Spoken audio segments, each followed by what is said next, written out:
சிறகடிக்க ஆசை அடுத்த வார எபிசோடில் பார்த்தீங்க அப்படின்னா முத்துக்கு வந்து மீனா தான் வந்து அருணுக்கும் சீதாக்கும் ரெஜிஸ்டர் மேரேஜ் பண்ணி வச்சுருக்காங்க அப்படிங்கிற விஷயம் வந்து அருணோட ஃப்ரெண்டு மூலியமாக தெரிஞ்சிருச்சு. மீனாவை பார்த்தீங்கன்னா இன்னமும் முத்து வந்து நம்பிக்கிட்டே இருக்காங்க. ஆனால் மீனா பார்த்தீங்க அப்படின்னா என்னை மன்னிச்சிருங்க, ஏதோ வந்து நீங்கள் ஒத்துக்க மாட்டீங்களோ, வேற ஒரு மாப்பிள்ளை வேற பார்த்துட்டு இருந்தீங்க, அருண் வீட்லேயும் வேற ஒரு மாப்பிள்ளை பார்த்துட்டு இருந்தாங்க, அந்த ஒரு பயத்தில் தான் நான் வந்து சீதாவுக்கு ரெஜிஸ்டர் மேரேஜ் பண்ணி வச்சுட்டேன் அப்படின்னு சொல்லிட்டு மீனா வந்து சொல்கிறாங்க. ஆனால் முத்து பார்த்தீங்கன்னா எதையுமே ஏற்றுக்கிற மனநிலைமையில இல்லை. மீனா சொல்கிறத கொஞ்சம் கூட காதில் வாங்கவே இல்லை.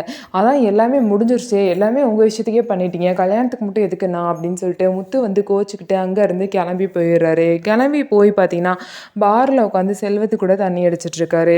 அதுக்கப்புறம் இங்கே பார்த்தீங்க அப்படின்னா கல்யாணம் நின்றுச்சு. இந்த மாதிரி வந்து சீதாவோட அம்மா வந்து மாப்பிள்ளை வந்தால் தான் கல்யாணம் நடக்கும், இல்லை இந்த கல்யாணம் நடக்காது அப்படின்னு சொல்லிடுறாங்க.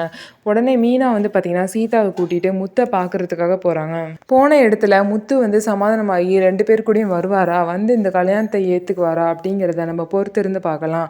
இல்லை அப்படின்னா இன்னும் வந்து மீனா மேலே கோவமாக தான் இருப்பாரா, இன்னும் எவ்வளோ நாள் வந்து இந்த கோவம் வந்து நீரும் அப்படிங்கிறத பார்க்கலாம். நம்ம வீடியோ உங்களுக்கு பிடிச்சிருந்தா நம்ம வீடியோவை லைக் பண்ணிக்கோங்க. அதுக்கப்புறம் மறக்காமல் நம்மளோட சேனலை சப்ஸ்கிரைப் பண்ணிவிட்டு பாருங்கள்.